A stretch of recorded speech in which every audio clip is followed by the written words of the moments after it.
Halo, gue mau sedikit cerita. Hari ini banget gue abis dapet pasien yang datang dalam keadaan luka bakar karena pasiennya demam dan ini bukan pertama kalinya gue dapet pasien kayak gini.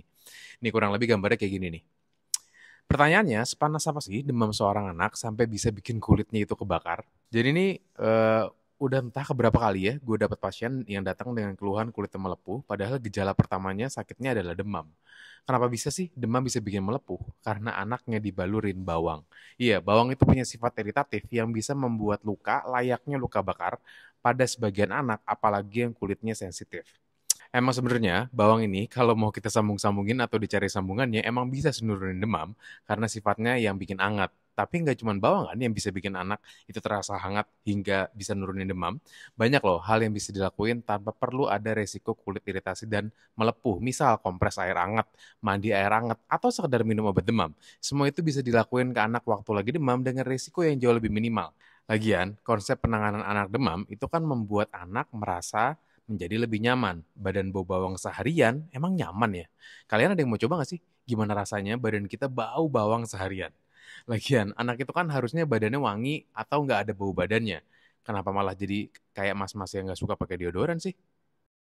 Kenapa anak yang lagi batuk pilek mulutnya jadi sering bau, bau yang nggak enak? Jadi gini, yang bikin mulut itu mempunyai bau yang nggak sedap itu bukan karena air liurnya ya, tapi karena ada bakteri atau kotoran yang menumpuk pada dinding mulut anak. Nah, sekarang apa hubungannya batuk pilek sama bau mulut yang nggak enak? Jadi gini, air liur kita itu punya salah satu fungsi yaitu membersihkan dinding mulut dari bakteri dan sisa kotoran. Nah, kalau anak lagi batuk pilek, hidung mampet, nggak bisa nafas, nafasnya pakai apa? Pakai mulut kan? Kalau misalnya nafas pakai mulut, berarti mulutnya harus kebuka terus dong ya kan? Nah, apa nih yang kira-kira terjadi kalau mulut udah sering kebuka? Pasti mulut jadi kering karena kena udara. Terus apa yang terjadi kalau misalnya mulut kering? Air liur juga jadi berkurang. Terus gimana kalau air liur yang punya fungsi bersihin mulut tadi jumlahnya secara produksi berkurang? Kotoran numpuk karena nggak ada yang bersihin. Terus tadi kita udah bahas karena penumpukan bakteri dan atau kotoran di mulut akan menimbulkan bau yang nggak sedap dan bau busuk yang nggak enak. Mending sih kalau cuma bau aja, tapi yang nggak jarang terjadi adalah bakteri numpuk jadi infeksi baru. Radang tenggorokan lah nongol. Nah, tadinya cuma batuk pilek jadi demam deh. Pasti ada yang relate dong tentang hal ini.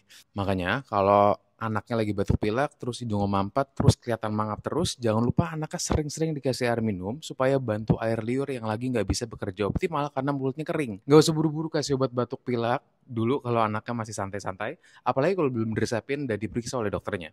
Karena ya, salah satu efek samping dari kebanyakan obat batuk pilek yang ada di pasaran adalah mengurangi produksi air liur. Makin kering dah tuh mulutnya gitu ya. Oke?